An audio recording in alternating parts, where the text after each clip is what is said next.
Здесь царит атмосфера азарта и спортивного духа. Лучшие лучники региона соревнуются за звание чемпиона. Участники натягивают тетиву и направляют лук в направлении мишени. Стрелы летят прямо к цели. Судьи проверяют, насколько меткими были стрелки, чтобы зафиксировать результаты каждого.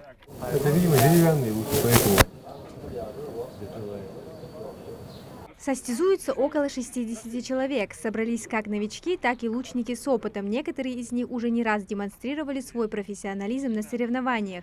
Сегодня же показать свои навыки и просто хорошо провести время с людьми, которые разделяют его любовь к этому виду спорта, пришел Адам Султыгов. 2,5 года, по воле Аллаха, получилось стать чемпионом России, месяц назад. Норматив мастер спорта выполнить и состав сборной команды России включили. Возрастные группы самые разные, юных спортсменов тоже много. Все они волнуются, но стараются сконцентрироваться на своей цели. А вот девушкам уверенности не занимать. В своих силах Фатима Хачубарова не сомневается. Стрельбой из лука она занимается уже 3 года. Я уже ходила на соревнования в другие регионы.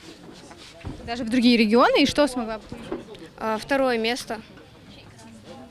А сегодня на какое место претендуешь? Надеюсь на 1-е, конечно. Как оцениваешь соперников? Соперники хорошие, конечно, но надеюсь, что да. Как оцениваешь своих соперников? Очень хорошо стреляют. Хочешь в будущем, как они стать, да, как взрослые? Да.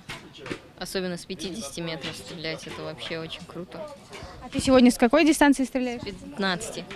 Спортивное состязание посвящено памяти одного из самых выдающихся сынов ингушского народа, который прожил порядка 40 лет на территории Республики Якутия и оставил там после себя величайшее наследие – построил соборную мечеть. Сложно переоценить то, что сделал Абдулхалим Магомедович Авушев. И вот сегодня вот та инициативная группа и в нашем лице, и в лице Федерации стрельбы из лука Республики Ингушетия, родственников семьи Абдулхалима Магомедовича Авушева, нашего информационного партнера, информационный портал Дамагас Таймс в лице Ибрагима Костоева. Вот усилия всех нас в целом сделали возможным сегодняшний праздник. И хочу сказать отдельно, что стрельба из лука в Республике Ингушетия уже последовательно, динамично, необратимо, я сказал бы, набирает очень такие хорошие обороты. Из Якутии на мероприятие приехал и друг семьи Аушевых, чтобы почтить память заслуженного строителя Якутской СССР. Предприниматель Игорь Терентьев отметил, если турнир станет ежегодным, то это будет самым правильным решением, потому что это в первую очередь важно для детей республики. Уважаемые спортсмены, уважаемые гости, приглашенные, поздравляем вас с этим замечательным мероприятием, которое проводится на территории Ингушской республики.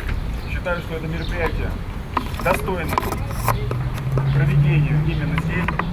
Желаю вам твердой руки, высокого глаза, высоких результатов и достойной победы. Стрельба из лука – один из старейших видов спорта в мире. Первые турниры, о которых есть письменные свидетельства, состоялись в Китае во время династии Джоу. А уже в 1931 году этот вид спорта распространился по всему миру. Тогда и была основана Всемирная федерация стрельбы из лука. Победа состоит из многих составляющих, отмечает судья Магомед Евлоев. Помимо всего прочего, что нужна техника хорошего выстрела, должны быть и железные нервы к тому же. Поэтому нужно набрать максимально возможное количество очков за 20 сетов. Потом этот человек попадает в полуфинал, финал и таким образом проходит выявление чемпиона. Конкуренция высокая, судьи строго оценивают каждый результат. По итогам отличившиеся участники получат денежное вознаграждение и кубок. Такие соревнования помогают развить навыки концентрации и точности, а многие всерьез задумались заняться этим видом спорта. Амина Зязикова, Али Зязиков, Магаз 24.